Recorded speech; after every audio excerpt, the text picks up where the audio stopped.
ପୁଣି ଦେଖିବା ସେ ଆଶ୍ୱିନ ମାସର ତୃତୀୟ ପଦ। କଟକ ଚଣ୍ଡୀଙ୍କର ଯେ ସୁନାବେଶ ହୁଏ, ଏହି ମାସର ସୁଜନେ ଗୋ ଆସି, ନକୃଷ୍ଣ ଅଷ୍ଟମୀ ସାର ସୁଜନେ ଗୋ। ଭାଇ ଜିଉଁଦିଆ ହୋଇ ପଶ୍ଚିମ ଓଡ଼ିଶା, ପୁଣି କମ୍ଭଇ ସୁଜନେ ଗୋ ଭଗ୍ନି, ଭାଇ ଶୁଭ ମନାଶଇ ସୁଜନେ ଗୋ। ବାଲେଶ୍ୱର ଯୋଗ୍ୟ ପୁତ୍ର କବିବର ରାଧା, ନାଥ ଯେ ଖ୍ୟାତ ସୁଜନେ ଗୋ।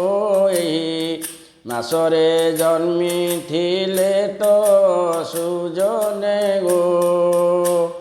ପୁରୀ ଜିଲ୍ଲା ଯୋଗ୍ୟ ପୁତ୍ର ଉତ୍କଳମଣି ଗୋ, ପବନ୍ଧୁ ଦାସ ସୁଜନେ ଗୋ ଜନ୍ମି, ଥିଲେ ସେ ଏହି ମାସେ ତ ସୁଜନେ ଗୋ। କଟକ ଚଣ୍ଡୀଙ୍କର ଏ ଆଶ୍ୱିନ ମାସରେ ସୁନାବେଶ ହୁଏ।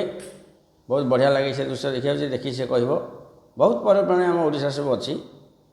ପଶ୍ଚିମ ଓଡ଼ିଶାରେ ଗୋଟେ ଭାଇ ଜିଉଁନ୍ତିଆ ପର୍ବ ହୁଏ। ଭାଇମାନଙ୍କୁ ମାନେ ଭାଇମାନଙ୍କର ଶୁଭ ମନାସିକିରି ସେ ଭଉଣୀମାନେ ଓଷା କରନ୍ତି। ସେ ବାଉଁଶ ଡାଳରେ ଭାଇମାନଙ୍କୁ ସବୁ ଏମିତି ଝାଡ଼ନ୍ତି। ସେ ତାଙ୍କର ଗୋଟେ ପରମ୍ପରା ଅଛି, ବଢ଼ିଆ ପରମ୍ପରା, ସେ କିଛି ଖରାପ ନୁହଁ। ବାଲେଶ୍ୱରର ଯୋଗ୍ୟପୁତ୍ର କିଏ? ସେ କବିବର ରାଧାନାଥ ରାୟ ଜନ୍ମ ଏଇ ମାସରେ, ପବିତ୍ର ମାସ ଇଏ। ପୁରୀ ଜିଲ୍ଲାର ଯୋଗ୍ୟ ବହୁତ ଅଛନ୍ତି, କିନ୍ତୁ ଗୋପବନ୍ଧୁ ଦାସ ଆମର ମେନ୍ ଆମ ପୁରୀ ଜିଲ୍ଲାର ସିଏ ବର୍ତ୍ତମାନ ଜନ୍ମ ଏଇ ମାସରେ। ଏମିତି ବହୁତ ମହାନ ପୁରୁଷ ଜନ୍ମ ହୋଇଛନ୍ତି। ଓଷା ପୁଣ୍ୟପର୍ବ ସେମାନେ ବି କରିଥିଲେ, ଆମେ ବି କରିବା ଉଚିତ। ଫେର ଦେଖିବା ଚତୁର୍ଥ ପଦ।